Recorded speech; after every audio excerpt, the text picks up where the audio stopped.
వక్ఫ్ సవరణ చట్టాన్ని ఉపసంహరించాలని చెప్పి 2025 ఇవాళ యునైటెడ్ జాయింట్ యాక్షన్ కమిటీ ఆధ్వర్యంలో అనంతపురం టవర్ క్లాక్ దగ్గర రిలే నిరాహార దీక్ష చేస్తూ ఉన్నాం. రాజకీయ పార్టీలకు అతీతంగా చేస్తున్నటువంటి కార్యక్రమానికి ఇవాళ ముస్లిం సోదరుడు యునైటెడ్ జాయింట్ యాక్షన్ కమిటీకి ఇవాళ సంఘీభావంగా మానవ హక్కుల సంఘాలు, సిపిఎం, ఇతర ప్రజా సంఘాలు, ఇవాళ సామాజిక హక్కుల వేదిక, బీసీ సంఘాలు, ఎస్సీ సంఘాలు, ఎస్టీ సంఘాలు వాళ్ళందరూ కూడా సంపూర్ణంగా ఇవాళ మద్దతు ఇచ్చే ప్రకటించడం జరుగుతూ ఉంది. ఇవాళ ప్రధానమైన కేవలం ముస్లింలకు సంబంధించిన అంశమే కాదు, ఇది ఇవాళ రాజ్యాంగానికి సంబంధించిన అంశం. ఇవాళ ఆర్టికల్ 25, 26 ఏం చెప్తుంది? ఏ వ్యక్తి అయినా మతాన్ని స్వీకరించవచ్చు, ఆచరించేటువంటి హక్కు ఉంది. ఆర్టికల్ 26 ప్రకారం ఇవాళ ధార్మిక కార్యకలాపాలు అంటే మతపరమైనటువంటి శాఖలు ఏర్పాటు చేసుకొని ఇవాళ ధార్మిక కార్యకలాపాలు ఏర్పాటు చేసుకున్నటువంటి భారత రాజ్యాంగం కల్పించినటువంటి హక్కులేవి. డాక్టర్ బిఆర్ అంబేద్కర్ రచించినటువంటి రాజ్యాంగాన్ని తొంగలో తొక్కేటువంటి ప్రయత్నం చేస్తూ ఉన్నారు. అమిత్ షా పార్లమెంట్లోనే డాక్టర్ బిఆర్ అంబేద్కర్ను ఇవాళ అంబేద్కర్ అని చెప్పి ఆ రకమైనటువంటి అపహాస్యంగా మాట్లాడుతున్నటువంటిది. ఇవాళ భారత రాజ్యాంగం ఉంది కాబట్టి ఇవాళ భావ ప్రకటన స్వేచ్ఛ ఉంది, మాట్లాడేటువంటి స్వేచ్ఛ ఉంది. వీటిని అణిచివేయడానికి ప్రయత్నం చేస్తామన్నారు. 2014 అధికారంలో వచ్చిన తర్వాత భారతీయ జనతా పార్టీ ముస్లింలకు వ్యతిరేకమైనటువంటి అనేక చట్టాలను తీసుకురావడం జరిగింది. అత్యున్నత న్యాయస్థానం ఇవాళ సుప్రీంకోర్టు రామ మందిరానికి తీర్పిచ్చినా కూడా ఒక్క ముస్లిం కూడా రోడ్డు పైన రాలేదు. సెక్యులర్ భావాలు ఉన్నటువంటి వారందరూ కూడా చాలా గౌరవంగా దాన్ని ఇవాళ స్వీకరించడం జరిగింది. ఇవాళ వక్ఫ్ చట్టం అనేటువంటిది ఇవాళ ముస్లిం కాళ్ళ కింద ఉన్నటువంటి భూమిని లాక్కుంటా ఉన్నారు, బలవంతంగా లాక్కుంటా ఉన్నారు. ఇవాళ లక్షల కోట్ల రూపాయల ఆస్తుల్ని ఇవాళ కాజేయాలనేటువంటి ప్రయత్నం జరుగుతూ ఉంది. అదేవిధంగా రెండవది ఇవాళ క్రిస్టియన్ ఆస్తుని కూడా బ్రిటిష్ కాలంలో ఉన్నటువంటి ఆస్తులను లీజుకు తీసుకున్నారని ఆ ఆస్తులపైన 20,000 కోట్ల రూపాయల ఆస్తుల్ని కాజేయాలనే ప్రయత్నం జరుగుతూ ఉంది. ఇతర మైనార్టీ వర్గాలకు సంబంధించినటువంటి ఆస్తులు కూడా ఇవాళ కాజేసేటువంటి దుర్మార్గమైన ప్రయత్నం జరుగుతూ ఉంది. వీటిని ప్రజానీకం ఆలోచన చేయాలి. సెక్యులర్ భావాలు కలిగినటువంటి వాళ్ళందరూ ఆలోచించాలి. భారత రాజ్యాంగాన్ని పరిరక్షించుకోవాలని చెప్పి ముక్త కంఠంతో అందరూ కూడా ఇవాళ భావిస్తూ ఉన్నారు. అందుకనే ఇవాళ భారత రాజ్యాంగాన్ని కాపాడుకునేటువంటి పద్ధతుల్లో పార్టీలకు అతీతంగా చేస్తున్నటువంటి కార్యక్రమాన్ని జయప్రదం చేయాలని కోరుతా ఉన్నాం. ఇవాళ జరుగుతున్నటువంటి కార్యక్రమం నిరాహార దీక్ష రేపు 10 గంటల నుంచి 12 వరకు కలెక్టరేట్ దగ్గర ధర్నా కార్యక్రమం ఉంది 2 గంటల పాటు. శనివారం ఇవాళ బిఆర్ అంబేద్కర్ విగ్రహానికి పూలమాల వేసి నిరసన కార్యక్రమం చేపడతా ఉన్నాం. ఆదివారం ఇవాళ జూనియర్ కాలేజీ నుండి మహాప్రదర్శన కార్యక్రమం చేపడతా ఉన్నాం. వామపక్ష పార్టీల్ని, కాంగ్రెస్ పార్టీని, సెక్యులర్ పార్టీల్ని అందరినీ కూడా ఆహ్వానిస్తూ ఉన్నాం. ఈ మహాప్రదర్శనను జయప్రదం చేయాలని చెప్పి హృదయపూర్వకంగా యునైటెడ్ జాయింట్ యాక్షన్ కమిటీ తరఫున తెలియజేస్తా ఉన్నాం. నగరంలో యునైటెడ్ జాయింట్ యాక్షన్ కమిటీ ఆధ్వర్యంలో కుల మతాలకు అతీతంగా, పార్టీలకు అతీతంగా భారతదేశ సెక్యులర్ భావాలతో ఎవరైతే ఉన్నారో ప్రపంచంలో భారతదేశానికి ఒక ఐడెంటిటీ ఉంది. ప్రతి ఒక్కరు కూడా ఇక్కడ ఎన్ని కులాలు, మతాలు, వర్గాలు ఇన్ని ఉన్నా కలిసిమెలిసిగా ఎంత బాగా ఉంటున్నారు అని చెప్పి స్వాతంత్రం వచ్చిన రోజు నుంచి ఈ రోజు వరకు జరుగుతూ ఉన్నాయి.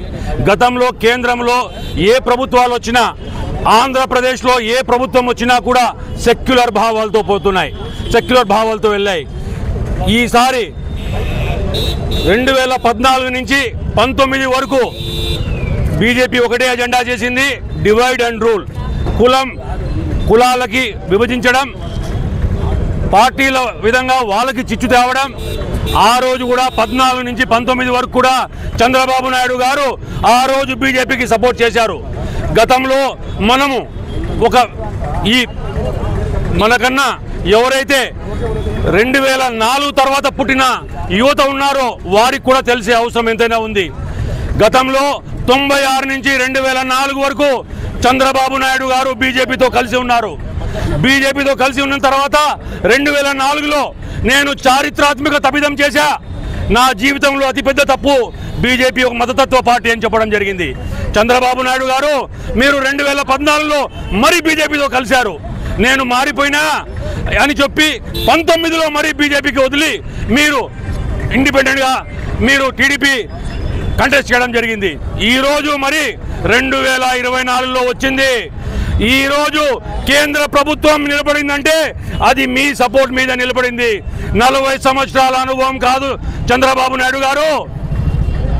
మీరు గతంలో 14లో మీరు అయినప్పుడు ప్రత్యేక హోదా లేకుండా ఒక చరిత్రహీనుడిగా నిలబడ్డారు మీరు.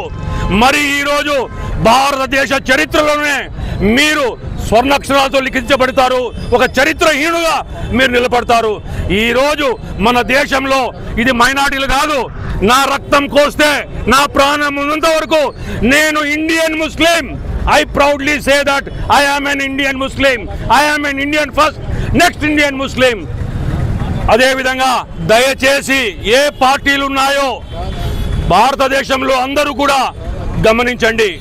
ప్రజలు ఇక్కడ ఉన్న మీరు 80-20 అంటున్నారు.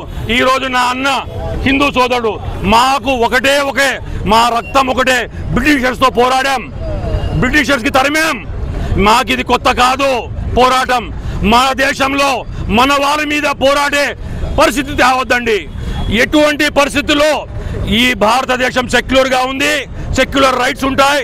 ఈరోజు ముస్లిమ్స్, రేపు క్రిస్టియన్స్, రేపు సిక్కులు, జైన్లు, మరి హిందూస్లో కూడా బ్రాహ్మణ్స్, బీసీలు, ఎస్సీ ఎస్టీలు అని వర్గీకరణ దయచేసి చేయొద్దండి. జైలు భరోనే కాదు, ప్రాణ త్యాగానికి కూడా సిద్ధంగా ఉన్నాం. ఏదైతే పార్టీలు ఈసారి లోక్సభ రాజ్యసభలో సపోర్ట్ చేశాయో వాళ్ళు చరిత్రహీనుడుగా నిలబడిపోతారు. నేను ఇంకోటి మీడియా ద్వారా తెలియజేయాలనుకుంటున్నాను. ఈ బీజేపీ పార్టీ వ్యవస్థాపకులు లాల్ కృష్ణ అద్వానీ, వాజ్పేయి గారు, వారు కూడా 2003లో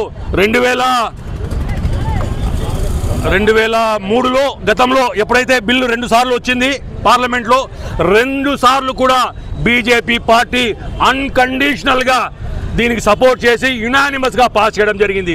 అటువంటి బిల్లుకి ఈరోజు ఒక చిన్న పిల్లోడు, common sense, presence of mind ఉన్నవాడు కూడా, అయ్యా నేను హిందూ సోదరుని అనుకుందాం, ఈయన ముస్లిం, ఈయన హిందూ, ఈయన ముస్లిం అనుకుందాం, నాకు హిందూ సోదరుడికి నా కమిటీల్లో వేరే కులాల వాళ్ళు ఉండకూడదు, ముస్లిం దాంట్లో వేరే వాళ్ళు పెట్టడం అంటే ఇది ఎక్కడికి తీసుకెళ్తున్నారు? మీరు కావాలని చిచ్చులు పెడుతున్నారు. చంద్రబాబు నాయుడు గారు, మీకు చరిత్రలో ఆంధ్రప్రదేశ్లో ఇంకా మీకు స్థానం లేదు. భారతదేశ చరిత్రలో మీరు ఒక చరిత్రహీనుడుగా నిలబడతారని చెప్పి తెలియజేస్తూ మేము ముక్తకంఠంగా పోరాడతాం.